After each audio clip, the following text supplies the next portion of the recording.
Hey, welcome to Digital Replay. Today we're starting Unit 2, which is all about astronomy, and we're in pages 464 to 468 of your textbook, which is all about stellar parallax. Ah, neighbors. Don't you just love them? This is our closest neighbor. This is our closest neighbor star other than our sun.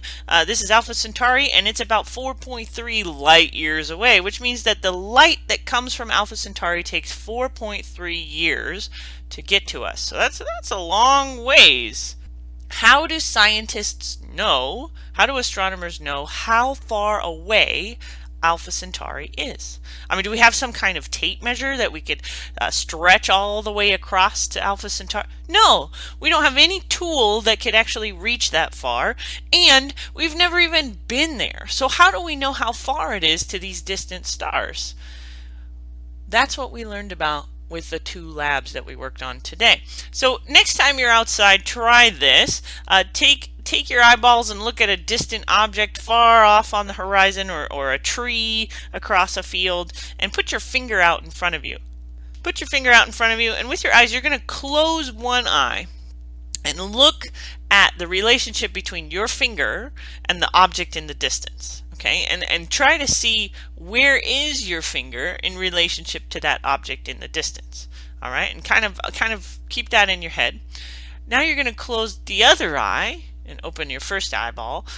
And what you're trying to do is use one eye at a time. So now use your other eye to look at that thing. Don't move your finger, just use your other eye. And what you'll notice is it looks like your finger moves. It looks like your finger moved. You didn't move your finger. You just used a different eyeball to look at it.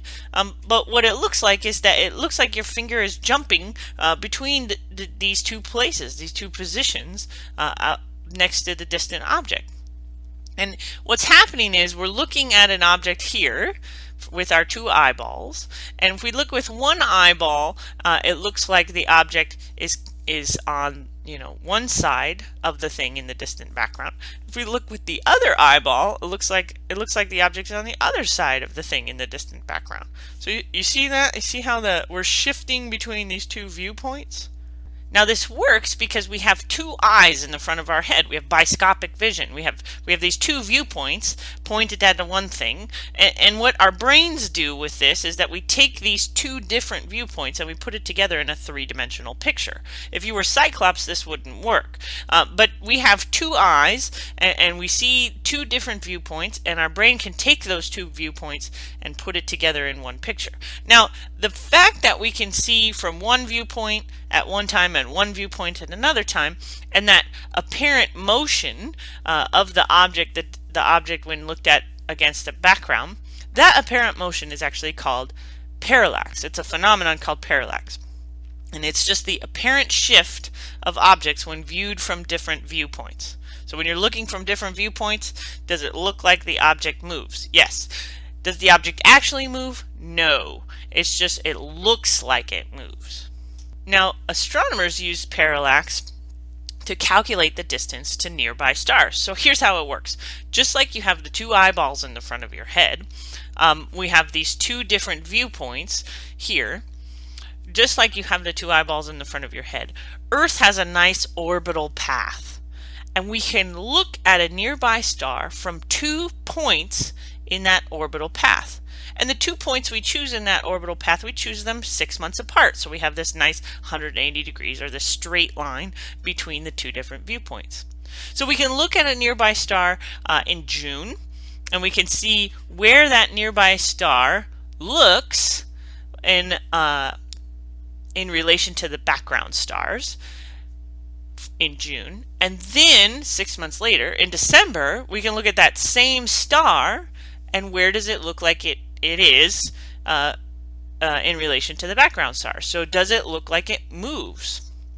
And some really cool, interesting things happen when we look at these stars from these two different positions.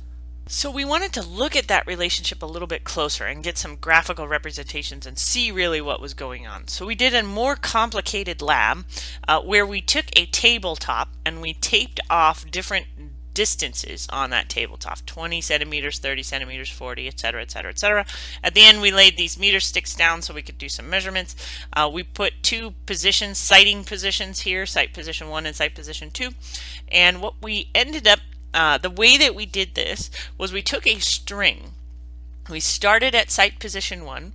We crossed the center line at the different distances. So in this case, I'm going to cross the center line at the 20. Cross the center line at the 20 and looked at where that line hit the meter stick.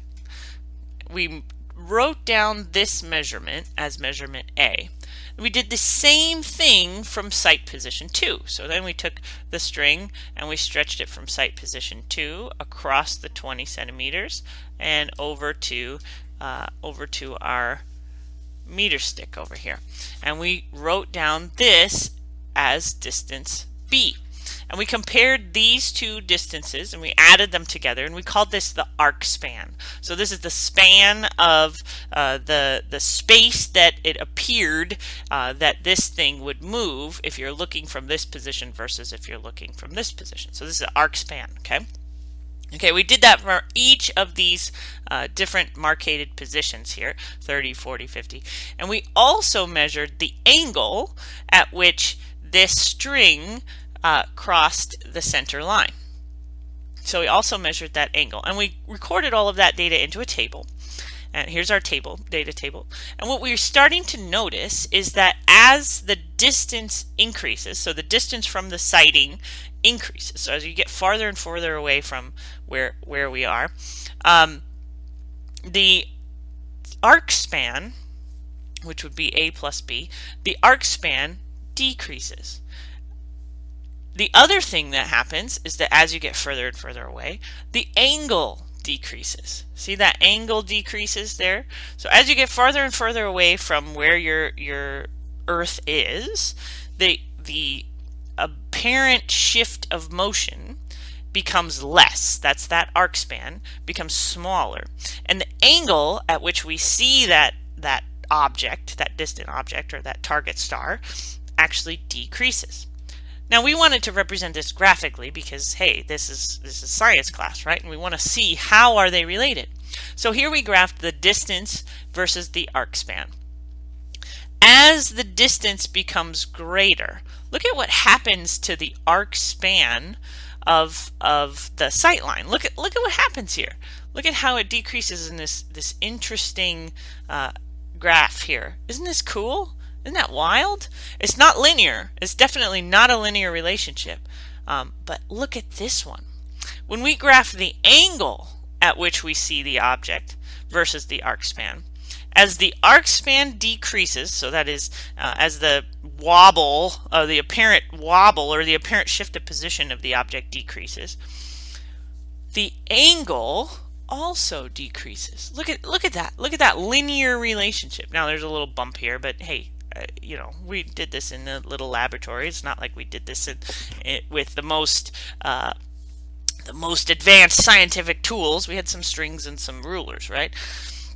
When we're looking at these measurements, we can actually make some predictions about some distances that maybe we didn't even measure. So, like, what would the arc span be if the object was 150 centimeters away? So we can project and we can predict at 150 centimeters, which would be about here.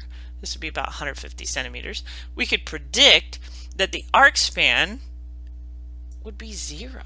I mean, really, very, very close to 0, right? If we think about where this line might go, it might go to 0. So we could actually make predictions based on our graphical representations, and that's what we asked you to do in the lab. By looking at a star in January, and then again in July, we can draw a triangle. The base is the diameter of Earth's orbit, and the opposite angle is how far the star appears to shift. Dig up some high school trigonometry, and you can calculate the triangle's height, which, in this case, is the distance to the star. Knowing these distances lets us measure other things like the brightness of stars or the size of galaxies. In fact, measuring parallax lets us map out the entire universe. It's so essential that the European Space Agency has developed a telescope called Gaia. Its mission is to measure parallax with more precision than we've ever seen. Above the turbulence of Earth's atmosphere, Gaia will make a three-dimensional map of over 1 billion stars, all the way to the core of our galaxy, roughly 30,000 light-years away. All that from the lowly triangle. For Scientific American's Instant Egghead, I'm Christopher Crockett. So parallax is the apparent shift of objects when looked at from different viewpoints. So when we look at it from a different view, it looks like it moves. Astronomers use parallax and a little bit of geometry to determine the distance to stars. Hey, thank goodness for triangles, right? We love triangles. That's been today's digital replay. If you have questions, see me in class, comment below, or send me an email. We'll see you next time.